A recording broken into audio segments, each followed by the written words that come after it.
जय हिंद। आज हम लोग पढ़ेंगे कक्षा 10th गणित प्रश्नावली 8.1 मतलब 8.1। एनसीईआरटी और सीबीएसई दोनों स्टूडेंट के लिए सिर्फ है कि सीबीएसई के लिए इंग्लिश में क्वेश्चन लिखा हुआ रहता है और हिंदी वाले जो स्टूडेंट है उनके लिए हिंदी में लिखा हुआ रहता है। अंतर यही है, क्वेश्चन सेम सेम रहता है।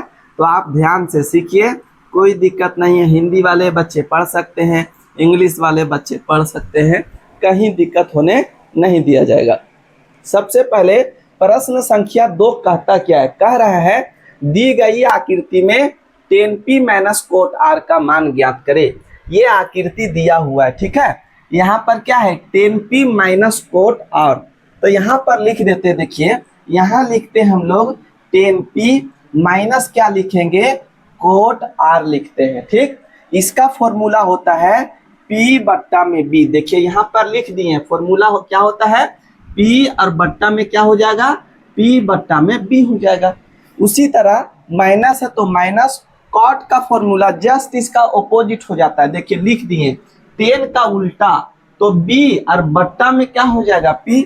तो यहाँ पर लिखते हैं b और बट्टा में क्या हो जाएगा? p हो जाएगा। अब हमको क्या चाहिए? p और b चाहिए। यहाँ दिया, देखिए जब यहाँ पर थीटा रहेगा तो ये वाला p, ये वाला b और ये वाला h हो जाएगा। हमको क्या चाहिए? p चाहिए, b चाहिए। b दिया ही नहीं है, इसका मतलब b हमको निकालना है। b निकालने के लिए फॉर्मूला नंबर 2 पर चलेंगे, ठीक है। तो b यहाँ लिखेंगे b बराबर अंडर रूट, इसमें इसको घटा देंगे तो लिखेंगे यहाँ पर h का स्क्वायर माइनस लिखेंगे p का स्क्वायर। आगे चलेंगे, h का मान कितना? 13, तो 13 का क्या हो जाएगा? स्क्वायर माइनस p का मान कितना?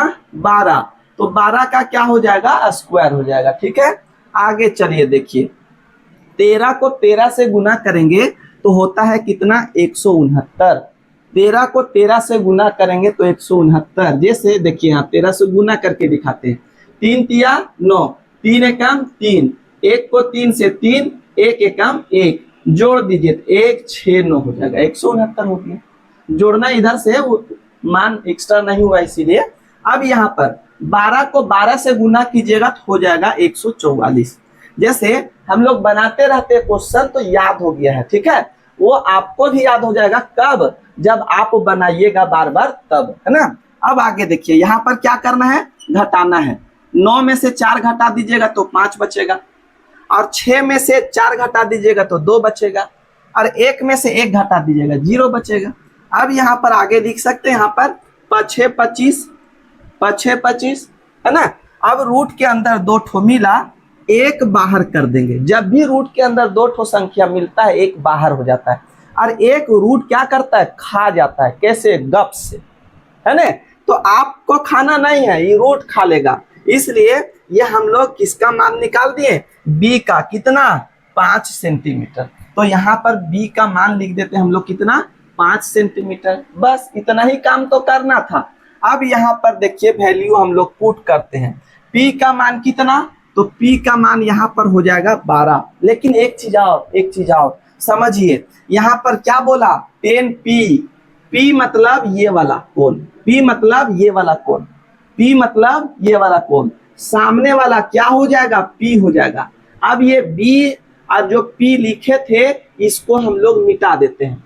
सामने वाला क्या हो गया? p। तो p का वैल्यू कितना? 5, तो यहाँ पर 5 लिखेंगे। जब ये एंगल होगा सामने p हुआ तो ये वाला क्या हो जाएगा? b।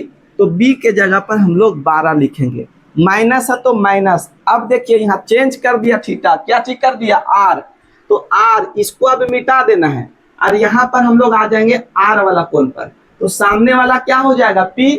तो p यहाँ पर नीचे है तो लिखेंगे 12, यहाँ माइनस है तो माइनस लिख दीजिएगा, ठीक है। यहाँ पर उसके बाद देखिए b, तो e वाला p हुआ तो e वाला क्या हो जाएगा? b। तो b के जगह पर कितना हो जाएगा? 5, तो b ऊपर में है।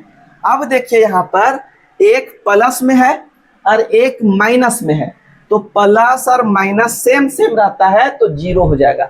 जैसे -5 + 5 घटा दीजिएगा 0। उसी तरह +5 / 12 -5/12 घटा दीजिएगा तो क्या हो जाएगा 0, और ये हो गया आपका आंसर।